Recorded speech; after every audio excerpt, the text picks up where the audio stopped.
Noelle libera todo o seu poder mágico, Nozel desperta uma nova magia, Solid Nebra finalmente se redime, e a família Silva faz as pazes em grande estilo. Quer saber tudo o que aconteceu no capítulo 273 de Black Clover? Então vem comigo.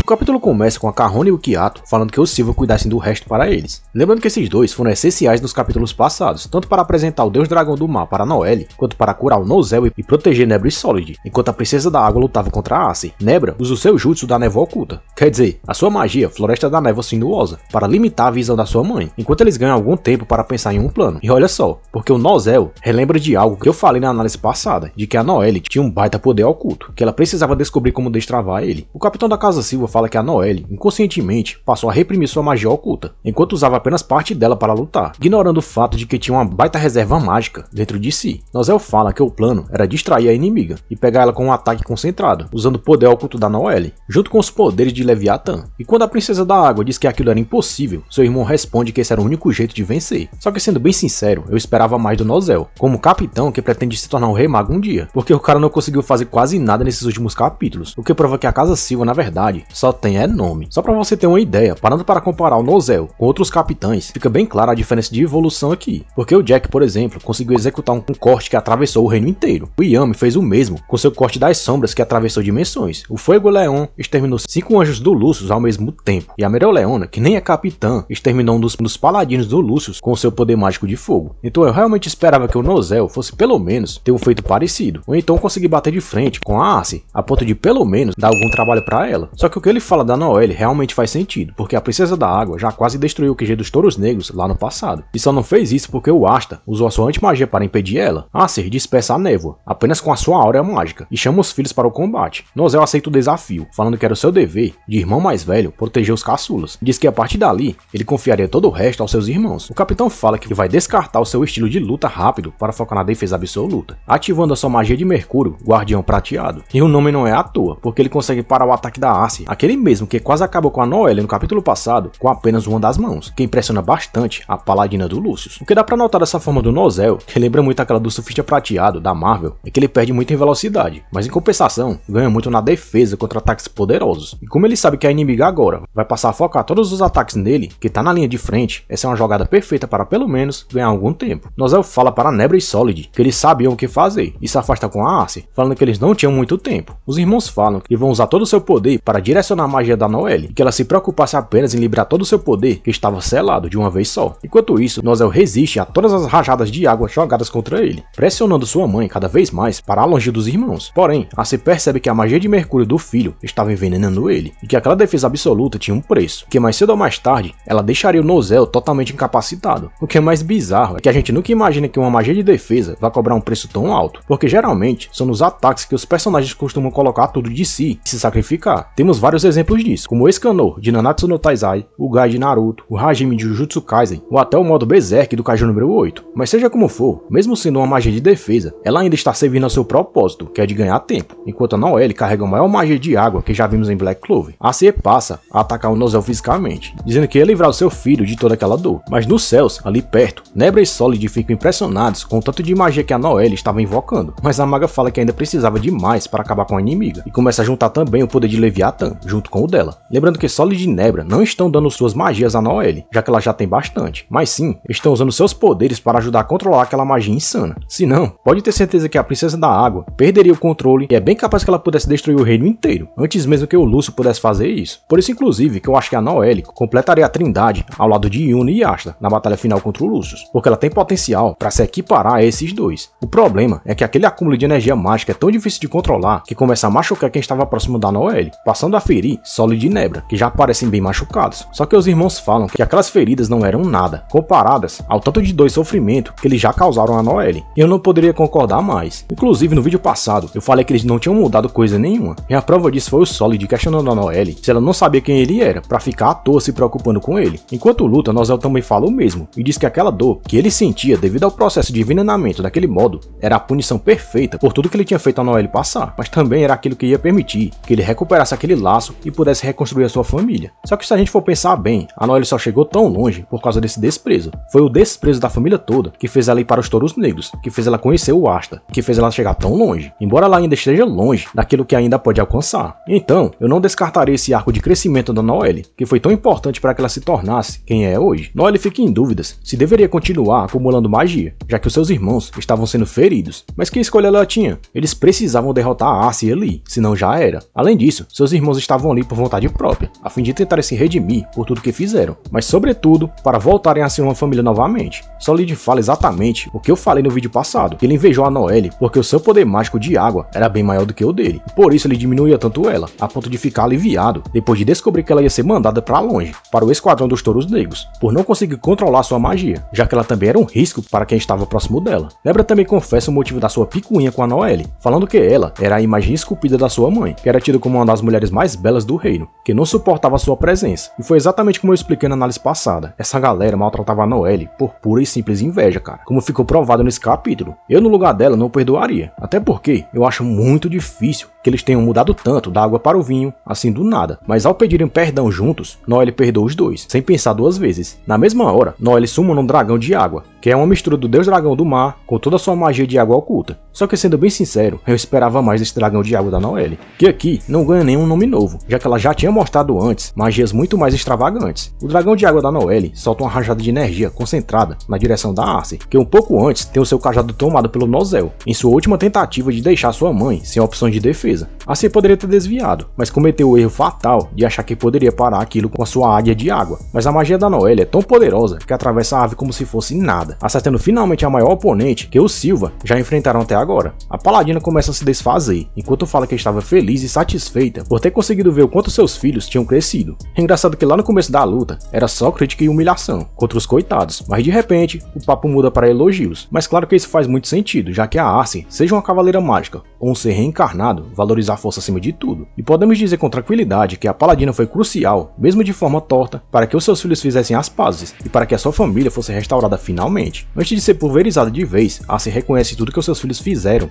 e tudo que eles tiveram que passar para que pudessem restaurar os seus laços familiares. Só que isso é meio contraditório, porque enquanto Nozel, Nebra e Solid eram tidos como verdadeiros nobres e tratados por todos com a maior catilogência dentro do reino de Cloven, a Noelle, por outro lado, era mais maltratada que cachorro sarnento de rua. É por isso que eu acho que o arco de crescimento da Princesa da Água é um dos melhores de Black Clover. O capítulo termina com os irmãos todos detonados e esgotados, aliviados porque tinham conseguido acabar com aquela ameaça. Só que se eu me lembro bem, ainda tinha um clone do Lucius próximo do campo de batalha deles, que pode muito bem aparecer ali para acabar com a festa. Então eu não baixaria a guarda se fosse eles. Mas eu acredito que o Asta, de alguma forma, ainda vai distribuir sua anti-magia, pelo menos com a Noelle, até para que ela possa acabar com as ameaças que ainda estão tocando terror na capital do reino de Cloven. Porque se a gente for pensar no Nozel, por exemplo, eu acho que ele já chegou no máximo que podia chegar, o que é uma pena. Um detalhe interessante é que a sede dos Silvas não parece estar sendo afetada pelo poder gravitacional do Lucius, que anda puxando tudo para o seu castelo flutuante, o que faz até a gente questionar se essa batalha do Silva, na verdade, não se passa no passado, um pouco antes do Asta chegar onde o Yuno estava. Lembrando que o autor já fez isso recentemente, lá na Floresta das Bruxas, voltando um pouco no tempo para contar como os Touros Negros conseguiram trazer o Asta de volta da Terra do Sol. O fato é que foi muito bacana ver que o Yuki Tabata conseguiu focar em outros personagens, além de Asta e Yuno, mesmo perdendo espaço na prateleira principal da Shonen Jump, coisa aliás que o Kishimoto anda falhando miseravelmente lá em Boruto, e muito provavelmente o autor ainda vai abordar tanto outros personagens como outras tramas interessantes que precisam de um desfecho, como a maldição da Charlotte, a paternidade do Asta, a origem da antimagia e o segredo por trás dos poderes das sombras de Sukehiro Yami, que devem ser abordados já nos próximos capítulos. Curtiu o vídeo? Então compartilha ele com todo mundo que gosta de Black Clover. Obrigado por ter ficado até aqui e te espero no próximo vídeo. Valeu!